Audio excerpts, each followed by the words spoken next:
कह रहा था बीते दिनों में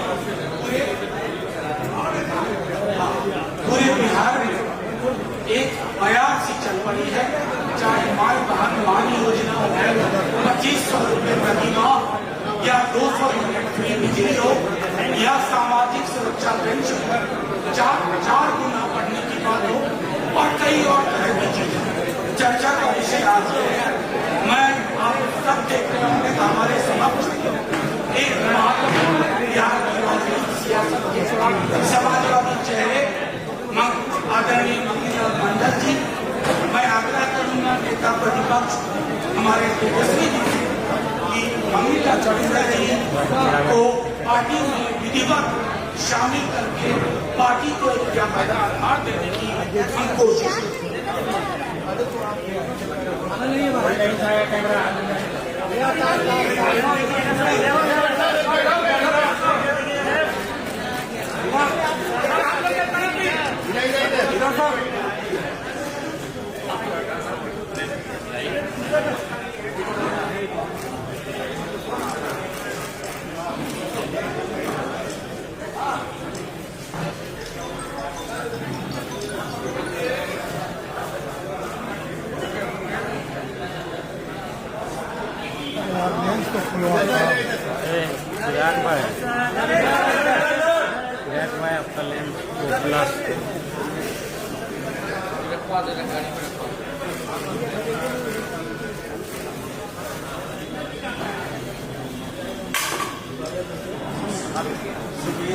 मीडिया के साथियों, अब मैं अपने महत्वपूर्ण साथी आदरणीय मंगीलाल आपका सवाल करूंगा कि दो शब्द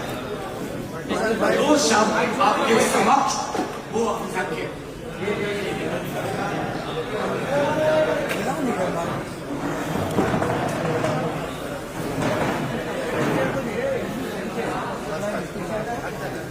बिहार विधानसभा में प्रतिपक्ष के माननीय नेता और बिहार के भावी मुख्यमंत्री श्री तेजस्वी प्रसाद यादव जी,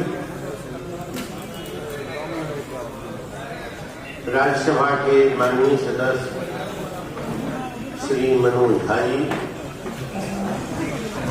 हमारे पुराने साथी श्री अब्दुल वाली सिद्दीकी जी, श्री उदयनारायण चौधरी जी,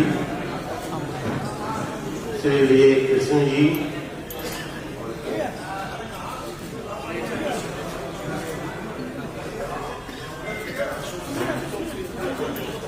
श्री अशोक सिंह जी, श्री रणविजय साहू जी और राज्यसभा के माननीय सदस्य श्री संजय यादव जी और उपस्थित हमारे पार्टी के श्री साथीगण, प्रेस बंधुगण, मुझे अति प्रसन्नता हो रही है कि मैं अपने पुराने घर में लौट आया।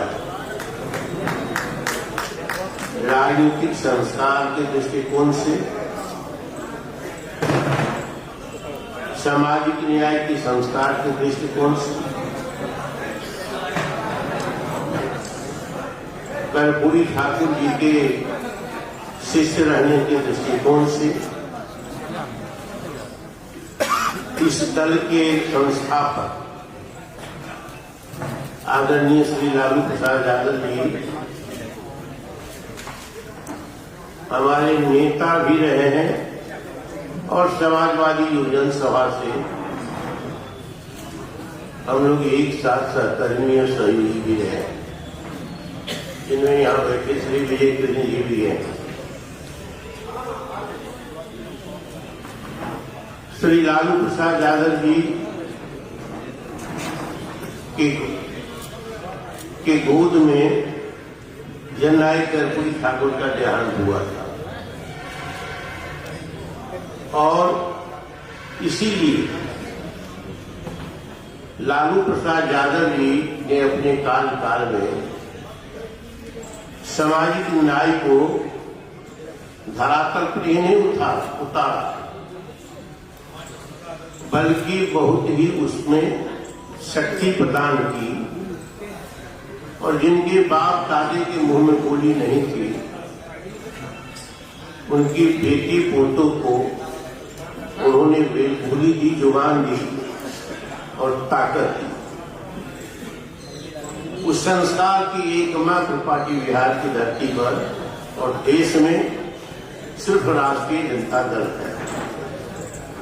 मैं 5 साल जनता दल में रहा,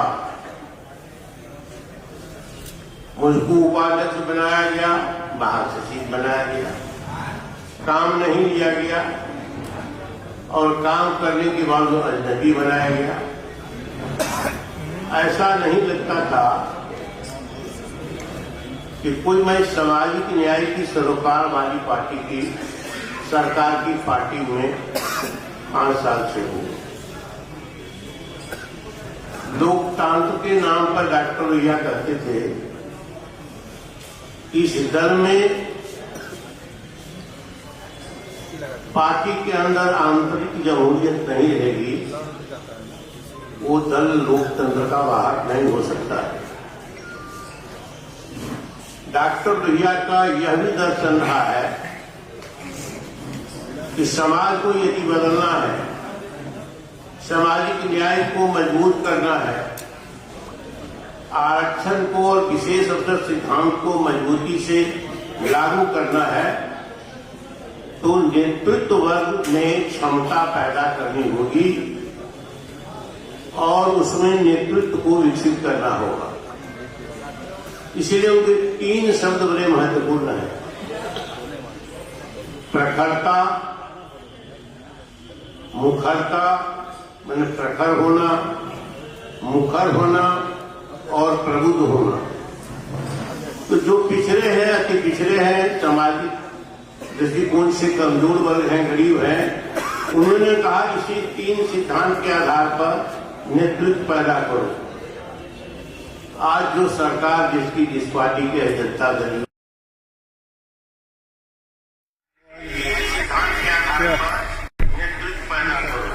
अब दे दीजिए ना, हमको क्या है, जो सरकार जिस पार्टी के मिलिएगा तो मिलेंगे तो मिल लीजिएगा, हम देना है तो दे दीजिए, हम क्या करते हैं।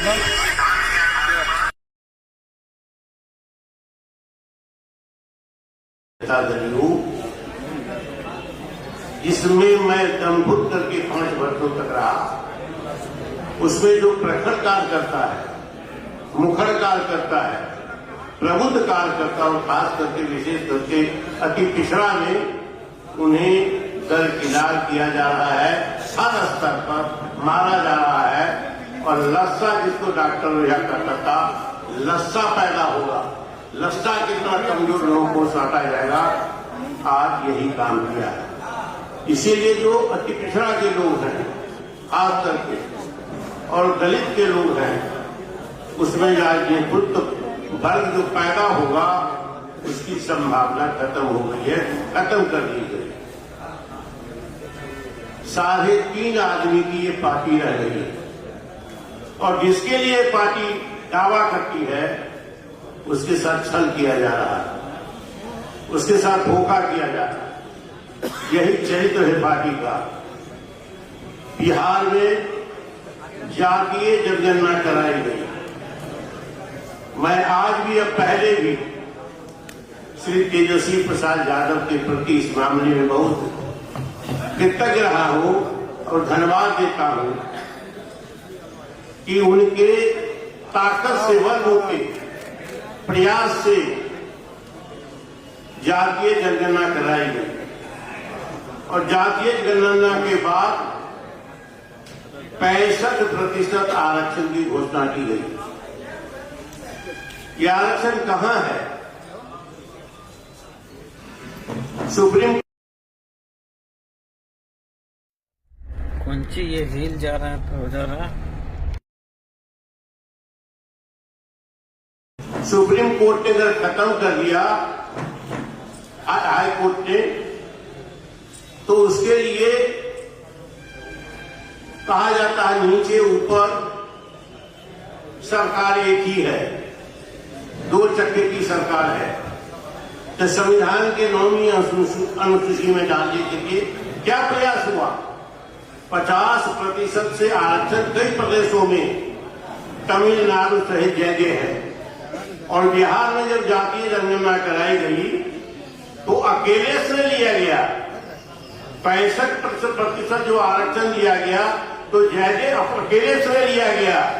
बिहार में जो नौकरियों की संभावना बढ़ी, कहां नौकरी छुपी हुई, यह दिखाने का काम श्री तेजस्वी प्रसाद यादव जी ने किया।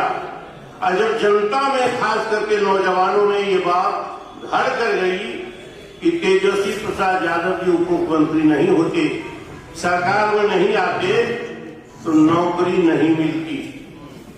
कई लाख 10 लाख लोगों की नौकरी की बात की गई, लेकिन जब तेजस्वी जी का नाम होने लगा बिहार में, तो साथ होते चले गए, कहा कि अकेले चले जाएंगे। बिहार में नौजवान आज जानते हैं इस बात को, समझते हैं कि तेजस्वी जी के प्रयास से नौकरी मिल रही है। उन्होंने इसके लिए प्रयास किया था, ताकत लाई थी, शक्ति लगाई थी। सरकार काम कर रही है ये बताने का काम किया था। लेकिन एक को हम दूसरे नाते, हम अकेले हैं, लेकिन अकेले हैं तो 3.5 आदमी सरकार चला रहे हैं, 3.5 आदमी पार्टी चला रहे हैं। और पिछड़े वर्ग के लोग, दलित लोग, अल्पसंख्यक, महादलित, अति पिछड़ा, तमाम वर्ग के जो लोग हैं नीचे तक ठगा हुआ महसूस कर रहे हैं। और जो पार्टी के अंदर लोग हैं वो भी समझते कि हमारे साथ धोखा हो रहा है, छल हो रहा है, क्योंकि पार्टी अब वो असली पार्टी नहीं रह गई जिसका दावा करते हैं नीतीश कुमार। वो पार्टी रह गई 3-3.5 लोग। इसलिए मैं तय कर लिया कि यहाँ नहीं रहना है। अब मैं नीति को लेकर के, सामाजिक न्याय के सिद्धांत को लेकर के, आरक्षण को लेकर के, जो पिछड़ों का हक बनता है उसको हड़पने का जो काम किया, उसके लिए लड़ाई लड़ने के लिए मैं अपने गरीब प्रवृत्ति पार्टी में लौट जाऊंगा। आज मैं धन्यवाद देता हूं श्री तेजस्वी प्रसाद यादव जी ने मुझे सदस्यता दी है राष्ट्रीय जनता दल की। एक बात कह करके मैं और बैठता हूं, जनता समझ रही है, अब ये बात उठ रही है कि जब सामाजिक न्याय की सरकार आती है, लालू प्रसाद यादव की सरकार आई, तो कहा गया कि जंगल का शासन हो गया। और जब दूसरे लोगों की सरकार आती है तो रामराज हो जाता है, जिसमें पिछड़ों, अति पिछड़ों, अल्पसंख्यकों, दलितों का अधिकार छीना जाता है। तो हम ये जंगली हो गए। लोकतंत्र में कर्पूरी ठाकुर ने कहा था, वोट का राज का मतलब होता है छोड़ का राज, छोड़ का मतलब होता है पिछड़ा के पिछड़ा, अल्पसंख्यक, दलित, महादलित, सदियों से जो वंचित रहे न्याय से, अधिकार से, सम्मान से, उसके लिए सामाजिक न्याय। और जब उसकी सरकार बनती है तो जब चुनाव आएगा तो कहेगा जंगल राज, पहले हम जंगली हैं और दूसरे जो हम पर शासन करता रहा वो रामराजी है। इसी की लड़ाई है बिहार में, इसी की लड़ाई होगी। इस बार बदलेगा, सरकार बदलेगी, शासन बदलेगा, राजकाज बदलेगा। और इसी संघर्ष में जो लड़ाई है तेजस्वी जी की, इस लड़ाई में शक्ति देने के लिए, सहयोग देने के लिए, सहकर्मी बनने के लिए मुझको प्रसन्नता है और गौरव महसूस कर रहा हूं कि मैं राष्ट्रीय जनता दल के अपने घर में, परिवार में आ गया हूं। बहुत बहुत धन्यवाद। आदरणीय मंगूलाल टंडन जी, बहुत विस्तार से और अच्छे से आपने पूरे संदर्भ को रख दिया। अब मैं माननीय नेता प्रतिपक्ष तेजस्वी जी से आग्रह करूंगा कि इस महत्वपूर्ण प्रेस वार्ता को संबोधित करें। देखिए, आज प्रेस कॉन्फ्रेंस में सभी हमारे पटना के पत्रकार भाइयों का स्वागत है और खुशी की बात है आज कि हमारे अभिभावक, बड़े समाजवादी नेता, हमारे पिताजी के मित्र और सहयोगी रहे आदरणीय मंगूलाल मंडल जी पुनः राष्ट्रीय जनता दल में उन्होंने वापसी की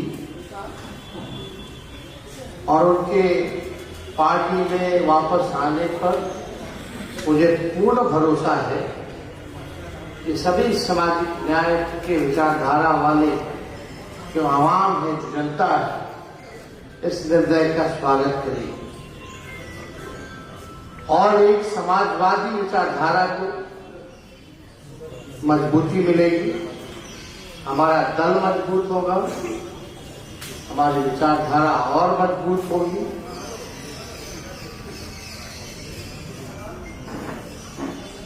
इनका अनुभव जो है राजनीति में मणिलाल मंडल जी का, मुझे लगता है कि व्यक्तिगत रूप से हमको भी बड़ा लाभ मिलेगा और एक पार्टी के वरिष्ठ नेता के रूप में नहीं बल्कि मार्गदर्शन ये हम जैसे नौजवानों का पार्टी में भी करते रहे, ताकि हम जैसे नौजवान बिहार और देश में समाजवाद का झंडा बुलंद करते रहे।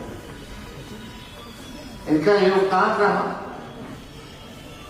बिहार की राजनीति में, ये किसी से छिपा नहीं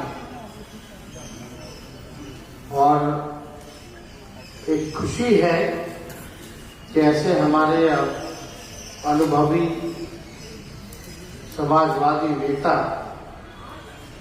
जो है पार्टी में हम लोगों का साथ मिला है, साथ आए हैं और पार्टी भी जरूर जो है इनको अहम भूमिका पार्टी में भी देगी और अहम जिम्मेदारी भी पार्टी जरूर को प्रदान करेगी और हम लोग सब लोग साथ मिलकर के जो फिरका शक्तियां हैं, जो आज आरएसएस जैसा संगठन गांधी जी को अपमानित करता हो, स्वतंत्रता सेनानी कितने रहे जिन्होंने देश की आजादी के लिए कुर्बानियां दी, वही मोहन भागवत जी